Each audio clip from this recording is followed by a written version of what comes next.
Today's vlog is brought to you by My Gag Games. Coming up on today's Gaming Saturday, we have another 2 game reviews for you, which is of course Tom Clancy's Splinter Conviction and Burnout Paradise. Where'd Burnout Paradise go? Anyway, that's coming up after the intro, so I'll see you guys then.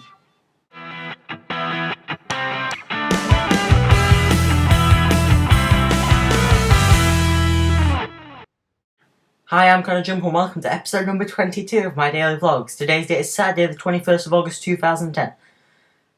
These daily vlogs follow me in my day-to-day life with occasional updates on my currently in production web show. On today's show, it is Gaming Saturday, which I love because it means I get to review these games. Don't ask about this one, because I don't know. Well, I do, but it's the surprise. It's not a surprise. Anyway, so this is the second Gaming Saturday.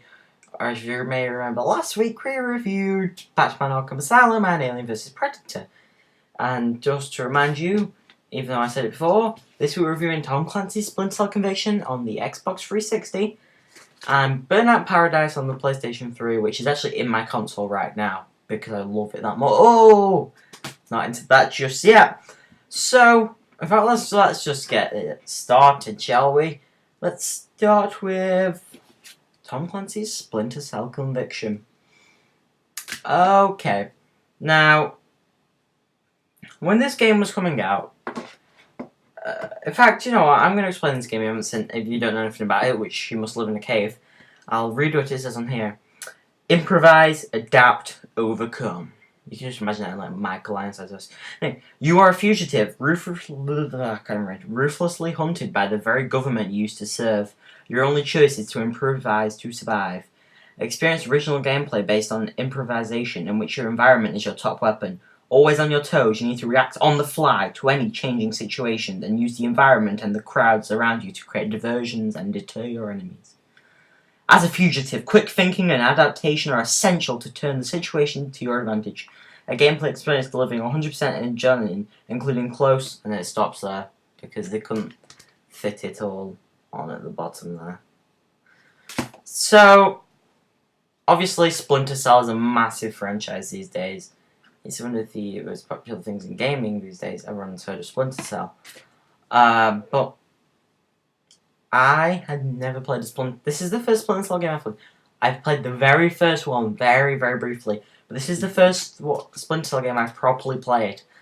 And I've played demos and little bits of Splinter Cell before, and I'm not a fan of Splinter Cell. I am the biggest Metal Gear Solid fan going. So you'd think, oh, it's pretty similar. No, I do not like Splinter Cell generally. So, with that in mind, this is what I thought of the game. When this was coming out, I was excited. I wanted to get this. I just couldn't afford it at the time, which meant I didn't buy it. And subsequently, I now rent it, and I'm getting to review it on the show. So this is as informative for me as for you guys. Okay, so it's a third-person, very strategic, stealth-based shooter. And I'm gonna go ahead and say the biggest problem I have with this game is I know a lot of in fact it's too hard. Even for a hardcore experienced gamer like myself, this game's too hard. It's not fun because I mean, I'm not saying it's too hard that it's not possible, but it's a difficulty where I mean I was playing on the easiest difficulty. And I got shot 4 times with a pistol, and I died. And anybody who's played an easy... Now, let's compare that with Gears of War, where you probably take about 100 shots from a pistol on easiest difficulty, but that's Gears of War. Nobody dies on that game. Except the chainsaw noobs. But I do like the realism. And I enjoyed a few things. I thought it had a very unique graphical style I enjoyed. I loved the way the objectives show up on everything. The custom interrogations I thought were excellent, just awesome, smashing guys' heads into urinals and pianos and anything. Obviously, Sam Fisher is a complete badass. The story, felt so cliched, so cheesy, so already done. It's like Modern Warfare 2. Oh yeah, you're doing this. This happened on Modern Warfare 2. Amongst other games and films, and it just seems to be a mishmash of lots of different ones of those. And that I don't like. I like to have a unique, engaging story experience, and I didn't get that with this game. This game is meant to be a hard-hitting, epic story that engages you, and you really feel it, like I did with Metal Gear Solid, and I did not get this with this game, unfortunately. At times, the gameplay... I will actually point out, the control system is the worst control system for a third-person shooter I've ever used. Maybe Ghost Recon, but it's horrendous. Once you finally get used to it, and then you go play any other third-person game, it'll just mess it up again. I did not like the control scheme at all. Combat was awkward and clunky. At times, it was like, if you couldn't do all these stealth things, it's like, if you don't get your stealth pistol headshot instantly, then it all goes a bit awkward and becomes a case of like spamming grenades and just trying to get between cover while fumbling with the controls. Very clunky, very awkward, and it's not smooth. A game like this should be very smooth, keep everything rolling, and it did not do that for me, I'm afraid. Overall, I was quite disappointed with this game. I had very high expectations of it, but it fell short for me. So, I am going to rate this game now. So, out of 10, I am going to give Tom Clancy's Splinter Cell Conviction a... Ooh, this is a tough choice. I'm going to give it a...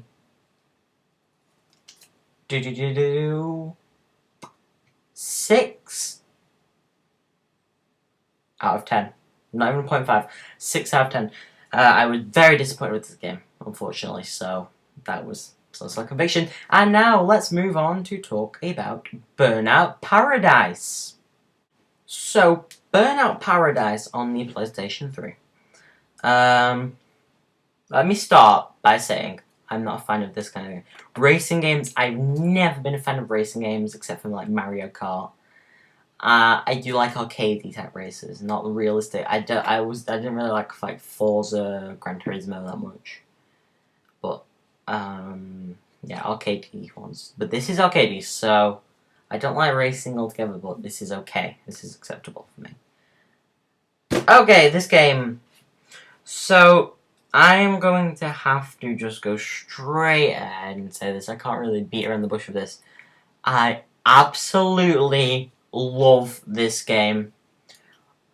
Absolutely, phenomenally love this game.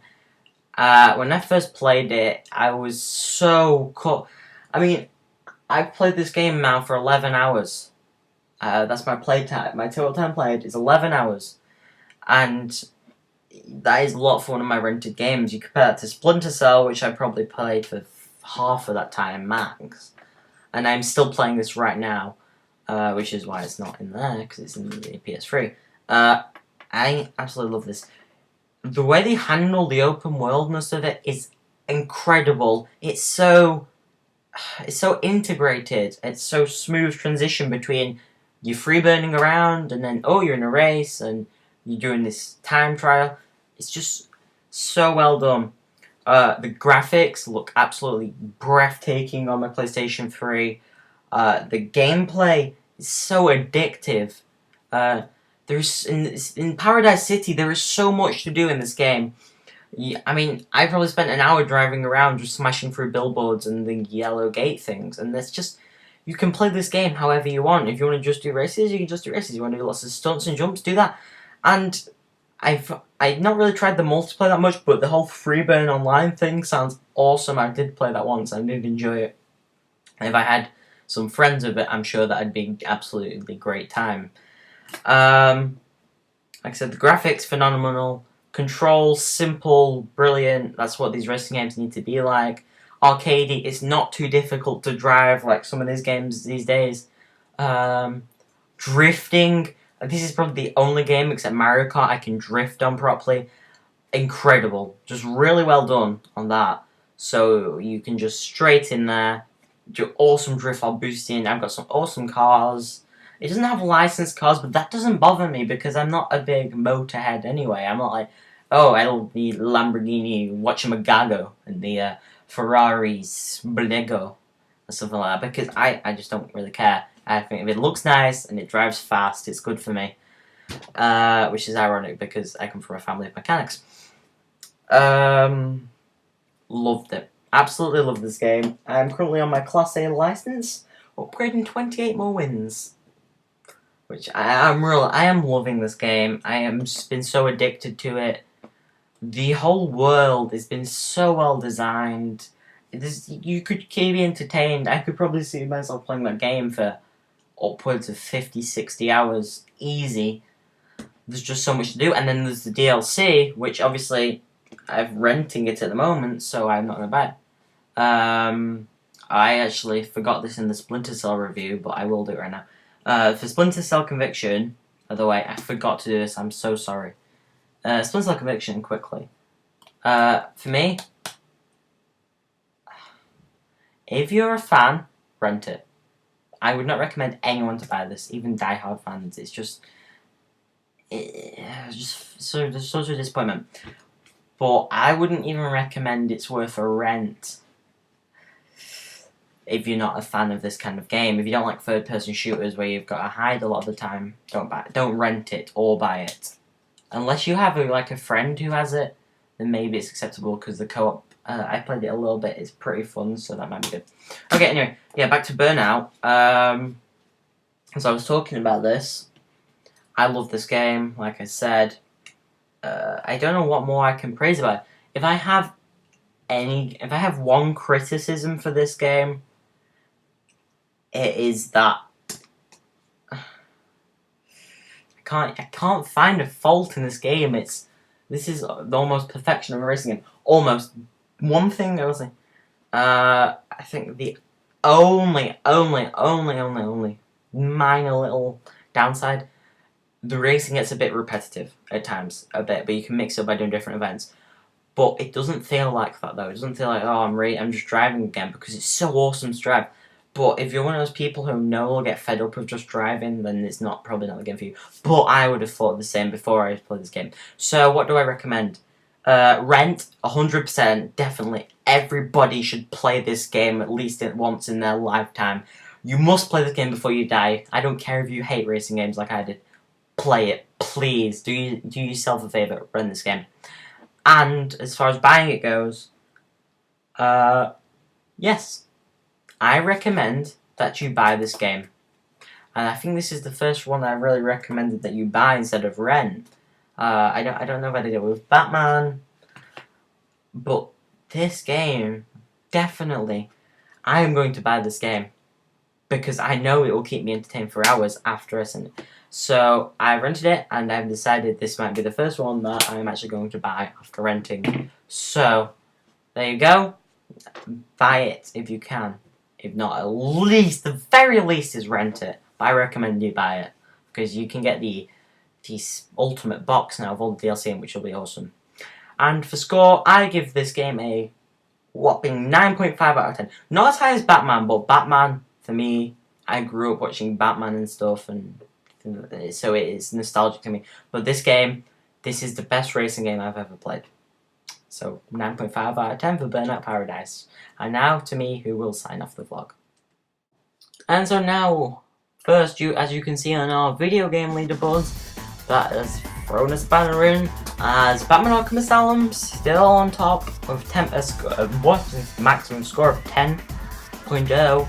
Burnout Paradise now in second place, dropping with 9.5, dropping Aliens vs Predators down to third with 7.5. Splinter Cell Conviction failed to make an impact at 6.0. And so, unfortunately, we have came to an end of another great episode and another Gaming Saturday. Of course, I'd like to thank my sponsor for this episode, Maggot Games, gaming website, best website, in my opinion. Awesome. Go check them out, please. I'd like to thank you guys at home for watching. You guys all rock, or each and every one of you, 100% awesome. Thank you all very much for watching, and that's all from us here for today's vlog. I will see you tomorrow for another great vlog. So, Thanks for watching, and I will see you tomorrow. Goodbye.